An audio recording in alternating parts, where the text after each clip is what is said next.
The food in your trolley that scores the worst right now isn't the one you'd think. It's not the bag of lollies. It's something that looks completely ordinary. It might even look healthy. By the end of this, you'll be able to spot the worst of it on the shelf yourself. And why the packet will never tell you. I went through the labels and the categories using 3 different systems: Nova, the Health Star rating, and the independent food audits. And this matters, because close to half of what the average Australian eats today is ultra-processed, and that's linked to the very conditions you might be managing. What scores the worst isn't the lolly aisle you already avoid. It comes dressed up as healthy: the bread, the cereal, the natural bar, and the packet will never tell you it's ultra-processed, because, legally, it doesn't have to. Look at this trolley: sliced bread, a box of cereal, a flavored yogurt, one of the healthy bars, a jar of pasta sauce. Sensible shopping, the kind you've always done, right? Well, nearly everything you see in there falls into a category with a name that appears nowhere on the packet: ultra-processed. And it's not some rare case. Close to half of all the energy the average Australian eats today comes from ultra-processed food. Close to half. Australia is among the highest in the world for this. It's not one aisle of the shop, it's half the pantry. And here's the strange part. That word, ultra-processed, appears nowhere. Not in the ingredient list, not on the panel, not on the front. The food regulator doesn't use it. The health stars don't even see it. In fact, a cereal loaded with sugar can wear a decent star rating and still be one of the most processed things on the shelf, and nothing, anywhere on the packet, tells you that. Now, let's be fair from the start. Processed isn't the dirty word. The loaf from the bakery flour, water, yeast and salt, that's fine. Plain old rolled oats, fine. Plain yogurt, fine. The problem isn't that something's been processed. It's one particular kind of factory makeover, and learning to see it changes everything. So what exactly is ultra-processed? And how do you spot it when the packet works so hard to hide it? There is a system that gives it a name. The scientists call it Nova. Forget the name, it's the idea that matters. It sorts every food not by the calories, not by the fat, but by one thing: how much the factory got involved. 4 rungs on a ladder. The bottom rung: food the way it grows. An apple, a carrot, oats, plain yogurt. Then the kitchen basics you cook with oil, butter, sugar, salt. And the 3rd rung: simple, recognizable food, made from those: the loaf from the bakery, a block of cheese, a tin of beans. Still real food, just preserved or baked. None of that is the problem. It's the top rung that is, the ultra-processed. This isn't food they've cooked, it's food they've taken apart and rebuilt. They pull out the starches, the oils, and the proteins separately, then build it back up with colors, flavors, and additives until it's irresistible, cheap, and lasts forever. Often it no longer even resembles what it came from. That's the rung that scores the worst. And it's the very one hiding in your healthy-looking trolley. So how do you know which rung you're holding if the packet won't tell you? You turn it over, that same old move, and you read the list for a handful of tells. Words you'd never have in your own cupboard: emulsifier, stabilizer, modified starch, hydrolyzed protein, protein isolate, flavor, colors. Sweeteners with names like sucralose or acesulfame, syrups, glucose syrup, maltodextrin. If you see several of those stacked together, especially flavors and colors alongside isolates or modified starches, you've got the top rung in your hand, no matter how lovely the front looks. And mind you, those words aren't poisons on their own. They're the fingerprints that a factory took it apart and rebuilt it. Here's the whole thing in one picture: 2 loaves, the one from the bakery, flour, water, yeast, salt, 4 words, real food. The sliced one beside it, the same bread, but with emulsifiers, improvers, preservatives, a bit of syrup. Same shelf, same price, almost the same look, but 2 completely different rungs. One is just bread, the other is manufactured. And once you see that difference, you see it everywhere. But hang on, the supermarket already puts a score on the front, those health stars. So, Does that badge catch the ultra-processed? Or does it wave the worst ones straight through? Here's the answer, and it's the heart of the whole thing. No, they can't. The stars only count nutrients, salt, sugar, fat, fiber, protein. They never ask the one question we've just learned to ask. How much did a factory take this apart and rebuild it? The processing is completely invisible to them, which leaves things a bit upside down. A factory can take an ultra-processed cereal, add a bit of fiber, drop the sugar a touch, and earn 4 stars, while a piece of real cheese or a plain yogurt scores lower. The badge can make the rebuilt thing look healthier than the real food. And here's the study that says it all. Researchers in Australia looked at the supermarket's own brand ready meals. They found 94 out of every 100 were ultra-processed. 94%. And even so, more than 8 in 10 carried a pass mark 3 stars or more. So, a whole freezer of ultra-processed dinners, wearing a badge that as good as says, "You're doing fine." That's how invisible the processing is. So does anyone keep an honest tally? Yes, and it isn't the supermarket. An independent team, the George Institute, walks the aisles of every chain once a year. Kohl's, Woolworths, Aldi, all of them scanning and photographing tens of thousands of products and scoring them not just on their nutrients, but on how ultra-processed they are, the real league table. And what does that honest tally show? That this isn't a few bad apples. Of the 20 biggest food makers in the country, 18 have more than half their range on that top rung, the ultra-processed one. 11 of them more than 80%. And the supermarket's own brands? Audited fairly, side by side, they come out surprisingly even, all bunched around the middle, near 3 stars. There's no hero chain to run to. So, the picture's clear. The official badge is blind to this. The supermarkets are soaked in it, and there's no shop you can simply trust. Which finally lets us ask the question you came for. Of all of this, of every category in your trolley, which ones really score the worst? Let's name them. Start with the ones you'd already guess. And yes, they've earned it. Soft drinks and energy drinks, almost entirely ultra-processed. And that's before you count the sugar.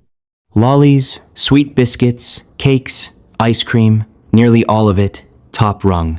Crisps and salty snacks, same. No surprise there, you already treat those as a treat. But one on that list deserves a mention of its own, because it's the everyday one: processed meat. The ham, the bacon, the sausages, the slices from the deli.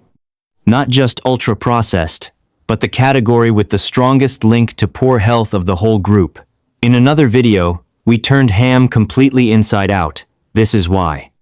But here's where it gets interesting.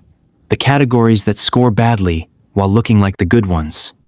The muesli and protein bars, with natural and protein on the front, almost all top rung, almost all below the healthy line.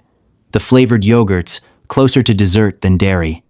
Most boxed cereals, even the ones with added fiber. The plant-based burgers and sausages rebuilt from protein isolates and oils, even the veggie snacks, puffed up from vegetable powder. All with their health halo. All quietly on the top rung. And remember those ready meals, 94 out of every 100 ultra-processed, nearly all with their star pass, same story. The healthier frozen dinner is almost always an ultra-processed dinner in a nicer box. Now I know what you're really asking. So which is the worst supermarket? And here's the honest answer. The one that matters more than any chain. It's not the shop.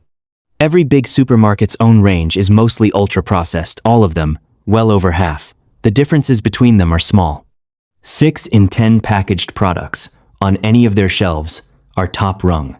So hunting for the best supermarket misses the point. What decides how ultra-processed your trolley is isn't the logo on the door. It's which categories you fill it with. So you can spot the worst categories now. But over all of this hangs a fair question. We keep saying ultra-processed is what scores the worst, but why? It's not just the salt and the sugar. We've covered that. What is it about ultra-processing itself that worries the researchers so much? You'd think it's just the salt and the sugar it carries inside. But here's the part that stunned the scientists. It's more than that. There's something about the processing itself. And one experiment proved it. Some researchers took a group of people and fed them for 2 weeks in 2 different ways. One fortnight, ultra-processed food. The next, simple, minimally processed food. But here's the clever bit. They matched the 2 diets exactly. The same calories on offer, the same sugar, the same salt, the same fat, the same fiber. On paper, identical. And people could eat as much or as little as they liked. The result? On the ultra-processed weeks, they ate about 500 calories more every day without meaning to, and they put on weight.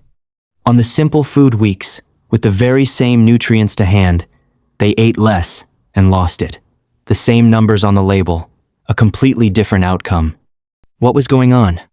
The ultra-processed food was softer, easier to chew, quicker to eat, so they wolfed it down before the stomach had time to say enough. It packs more calories into every bite. And it's built so you can't stop that bait we talked about, so you keep going past full. The food, quietly, was talking you into eating more. There's a second worry, and I'll be honest about how solid it is, which is not very, yet. Some of those factory ingredients, the emulsifiers especially, seem to stir up the gut in animal studies, irritating the lining, upsetting the good bacteria. In people, it's early days.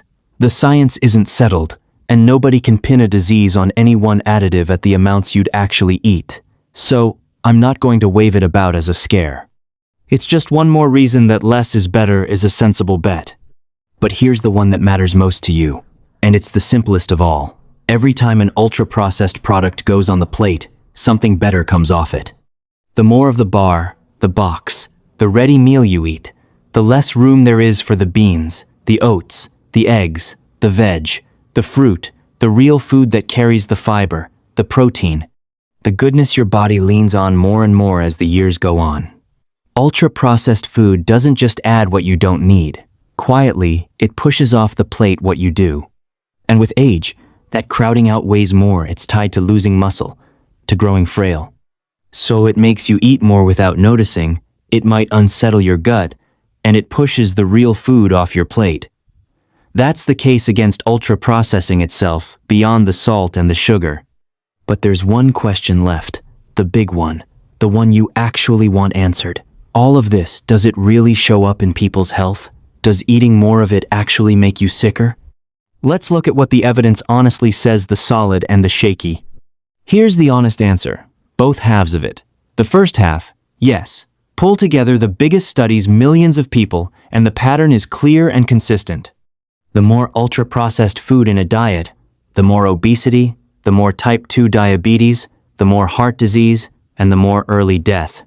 That's real, and it turns up across a great many studies. But now the second half, the one the scary headlines skip. These are links, not proof. Researchers watched what people ate, and what happened to them. They didn't prove the food was the cause. And the people eating the most ultra-processed food tend to have harder lives in other ways too, and that muddies it. And the size? Moderate. Picture 100 people. If 5 were going to have heart trouble anyway, a heavily ultra-processed diet might nudge that to 6 or 7. Real, worth knowing, but not the catastrophe a headline makes it sound. And here's the most important thing in this whole video, the bit almost no one tells you. Not all ultra-processed food is the same. When the scientists break it apart, almost all the harm comes from 2 corners, the sugary drinks and the processed meats. Those 2, over and over, are the ones doing the damage.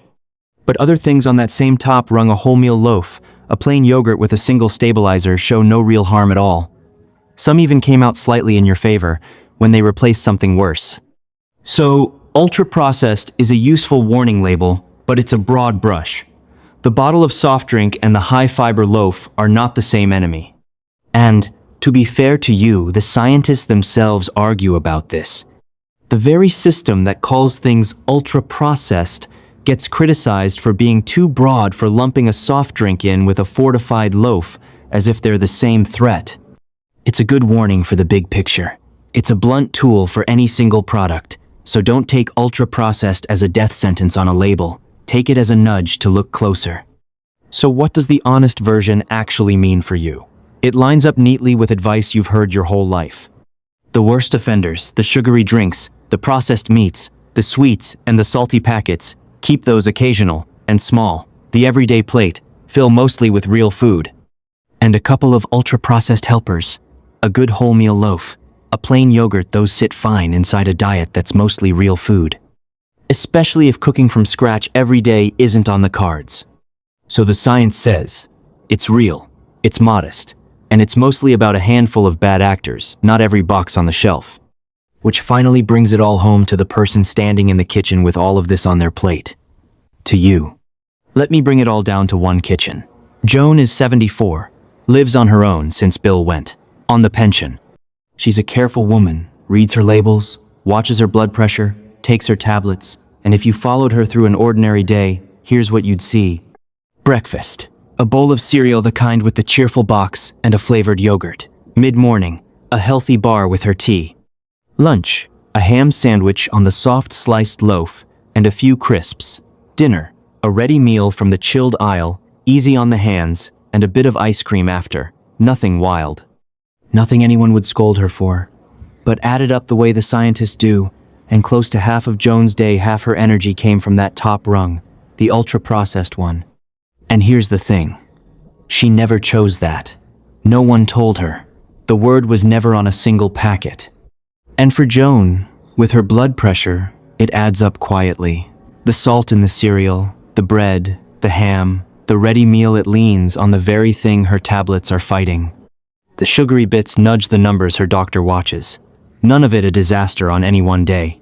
But day after day, year after year, it's a current she's swimming against without knowing it. Now, and this matters, I'm not going to stand here and tell Joan she's done it all wrong, because some of those choices are doing a job.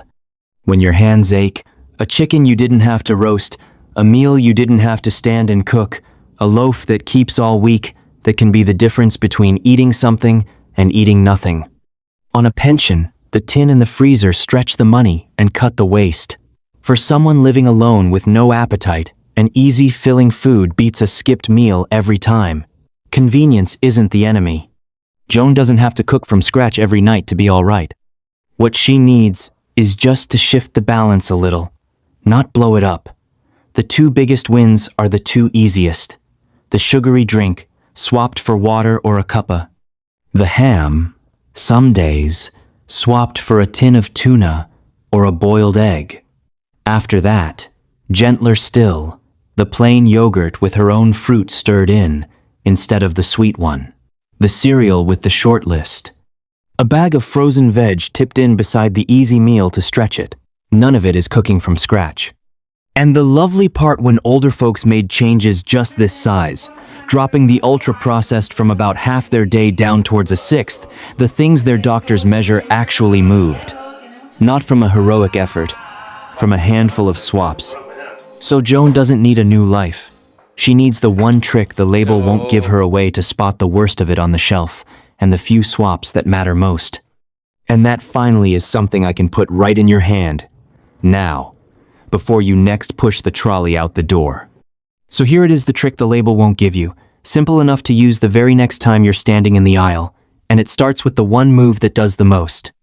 Of everything we've talked about, one change beats all the others. Go after the obvious treats first, the sugary drinks, the processed meats, the sweets, and the salty packets. Make those a now and then, not an everyday. Do just that, and you've taken the biggest swing at the worst of the ultra-processed without touching the rest of your week. And when you want to judge a packet for yourself, you don't need that scientist's ladder. You need 3 seconds. Turn it over. Read the ingredients, and ask yourself one question. Could you find most of these in your own kitchen cupboard? Flour, water, yeast, salt? Yes. But a string of things you can't picture: the emulsifiers, the flavors, the maltodextrin, the isolates, the long row of agents that's the fingerprint of the factory. A short list of real names, usually fine. A long list that reads like a chemistry set. Leave it for sometimes. And if you want one more check, the same one that's carried you through every video on this channel, glance at the per 100 grams column. High sugar, high salt, and a list full of those tells that's the worst of it, confirmed. And then the swaps almost make themselves. The soft drink becomes water, or a cuppa. The daily ham becomes a tin of tuna, or an egg. The sweet yogurt becomes a plain one with your own fruit, none of it cooking from scratch, all of it cheaper than you'd think. And hear this clearly, because it's the fairest thing I can tell you. You do not have to throw out every packet and tin. That's not the goal, and for a lot of us, it isn't even possible. Make most of your meals from simple food, and let the really sweet, salty, packet stuff be the exception, and you're doing it right. Less, not none. Now, none of this is medical advice, and I'm not the one who knows your body that's your doctor, especially with your blood pressure or your sugar. And especially before you change anything that matters. This is just the label, read honestly, so the choice is finally yours. Because that's what this whole channel is about. The front of the packet is an advertisement, the back is the truth, and now you can read it. One word that was never even printed on the box, ultra-processed. And you can spot it without anyone's help. So next time you're in that aisle, turn just one packet over. That's the whole habit. We pulled apart the additives that hide inside these foods on our sister channel. Aussie patch the codes, the colors, the numbers, what they actually do. That's the one I'd watch next. Here's the data. You decide.